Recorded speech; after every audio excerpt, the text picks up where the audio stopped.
Si Nostradamus ay pinanganak sa Saint Remy de Provence, Southern France noong ika-14 ng Disyembre 1503. Isa siyang tanyag ng manggagamot, kabbalist at pharmacist sa France na kilala sa kanyang aklat na Les Prophéties, ang unang edisyon na inilathala noong 1555. Ang mga hula ni Nostradamus ay ipinahayag sa mga taludtod na tinatawag na quatrains. Marami sa kanyang mga hula tulad ng The Rise to Power of Adolf Hitler at ang Second World War ay naging totoo. Sinulat ni Nostradamus ang 6,338 mga hula kung saan marami sa mga ito ang naganap na. Sakop ng kanyang mga hula ang panahon na umaabot sa taong 3797. Walang nakakaalam ng sikreto ng kanyang mga prediksyon. Ang mga Nostradamus quatrains ay patuloy na pinasisigla ang mundo. Bagaman isinulat ito halos 5 siglo na ang nakalilipas. Higit sa 70% ng kanyang mga hula ay naganap na at ang ilan sa mga pinakakilakilabot na mga hula ay para sa taong 2021. Narito ang ilan sa mga hula ni Nostradamus para sa taong 2021.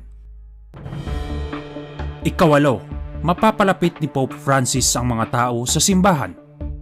Hindi alintana kung gaano karaming taon si Pope Francis ay mananatiling pinuno ng simbahang Katoliko. Iiwan ng Santo Papa ang isang mapagbiyaya at malalim na kahanga-hanga na pamana. Ang simbahan ay magiging isang lifeboat, ususi ng kaligtasan para sa maraming mga tao. Kailangan nating alagaan ang bawat isa, lalo ang pinakamahirap, pinakamahina, ang mga nagugutom, nauuhaw, mga estranghero, mga hubot-hubad, mga may sakit, at ang mga nasa bilangguan, sabi ni Pope Francis. Ikapito, brain chip implants sa mga Amerikanong sundalo. Ang mga sundalong Amerikano ay magiging isang uri ng mga cyborg, kahit man lang sa antas ng utak para maisalba ang lahi ng tao. Ang chip na ito ay dapat magalok sa atin ng kinakailangang digital intelligence upang umunlad sa kabila ng mga limitasyon ng biological intelligence. Ito ay maaaring mga hulugan na isasama natin ang artipisyal na katalinuhan sa ating katawan at utak. Kung baga ang utak ng tao ay may limitasyon at dahil sa chip na ito, madadagdagan ang kaalaman ng sino mang magkakaroon nito. Ika-6, lindol na sisira sa California. Ayon sa interpretasyon ng quatrain na isinulat ni Nostradamus, isang napakalakas na lindol ang sisira sa California sa taong 2021. Inihula ni Nostradamus na isang matinding lindol ang tatama sa New World, ang Western Land, at ang California ang luhikal na lugar kung saan maaaring mangyari ito. Ayon sa mga astrologo, Mercury in Sagittarius, Saturn fading. Ang sumusunod na petsa kung kailan ang mga planetang Mars at Saturn ay nasa posisyon na ito sa kalangitan sa Nobyembre 25 ng taong 2021. Ikalima, isang kometa ang tatama sa mundo. Ang kaganapang ito ay magdudulot ng lindol at iba pang mga likas na kalamidad na nakapaloob sa quatrain.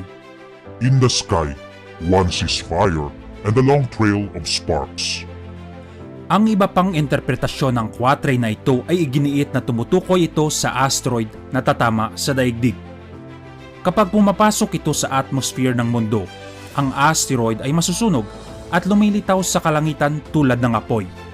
Inihayag ng NASA na ang malaking asteroid ay malamang natatama sa mundo sa susunod na mga taon, pagkatapos magpalabas ng alerto ang ahensya ng Amerika.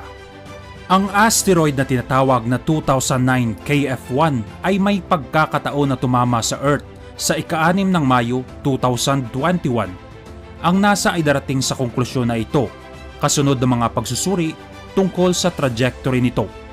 Inaangkin ng NASA na ang asteroid na ito ay may kapangyarihang tumama sa Earth na may katumbas ng 230 kiloton na puwersa ng paputok na TNT. Ito ay nangangahulugang 15 beses na higit pa kaysa sa nuclear bomb na pinasabog ng mga Amerikano sa Hiroshima noong 1945. Ika-4, solar storms.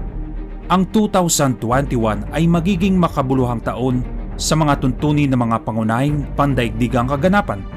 Magaganap ang mga malalakas na solar storm na maaaring magdulot ng ilang mga pangunahing pinsala sa mundo.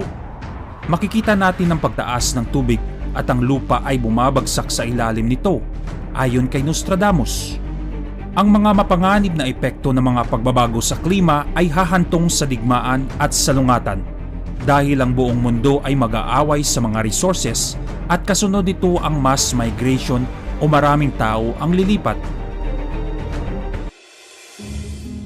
Ikatatlo, pamumunuan ng Muslim ang mundo. Ang Camel ay ang populasyon ng Arab na nakatira sa Europa, lalo na sa France at Germany, o ang mga imigrante na kasalukuyang nasa pintuan ng ating kontinente. Gayon din, binalaan ng mga eksperto ng demografiya na lulupigin ng mga Muslim ang Europa sa susunod na mga dekada nang hindi na kinakailangang magpaputok ng kahit isang baril. Ibig sabihin, masasakop nila ang Europa sa mapayapang pamamaraan. Malaki ang bilang ng mga imigranteng Muslim at mga refugee. Samantala, ang mga European ay kakaunti lamang. Pangalawa, taggutom. Inihula ni Nostradamus na ang mga unang palatandaan ng katapusan ng mundo ay kagutuman, lindol, iba't ibang sakit, at mga epidemya na nangyayari na sa ngayon. Ang coronavirus pandemic mula 2020 ay kumakatawan sa simula ng serye ng hindi kanais-nais na mga kaganapan na makakaapekto sa populasyon ng mundo. Ang tagutom ay isa sa hindi na naranasan ng mundo dati. Ang sakuna ng malaking proporsyon ay magdadala sa atin pabalik sa kasaysayan at ang malaking bahagi ng populasyon ng mundo ay hindi malalampasan ang sumpang ito. Simula sa 2020, pagkatapos ng 248 taon, pagsamahin ng Saturn at Capricorn ang mga puwersa nito kasama ang Pluto. Ang pambihirang pagsasama ay magbabago sa kapalaran ng mundo. Ang Saturn sa Capricorn ay responsable para sa mga social hierarchies, kapangyarihan ng estado, otoridad at katayuan, at ito ay kaugnay sa Pluto, ang planeta ng kamatayan, pagkawasak at pagbuo muli. Una, zombie apocalypse. Ang Russian scientists ay lilikha ng biological weapon at makagawa ng virus na maaaring gawing zombie ang mga tao at lahat tayo ay malilipol sa malapit na nahaharap. Ang mga quatrains ni Nostradamus ay naglalaman ng nakakagambalang prediksyon sa mundo. Base ito sa parehong kaalaman ni Nostradamus at mapanganib na panahon kung saan siya namuhay.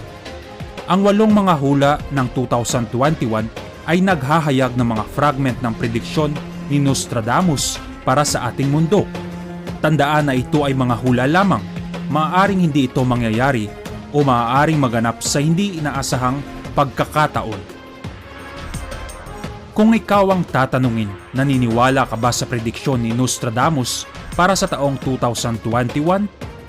Magbigay ng iyong pahayag sa comment section sa baba ng video na ito. Maraming salamat sa panonood. Magkita-kita tayo sa susunod na video. Hanggang sa muli, peace out!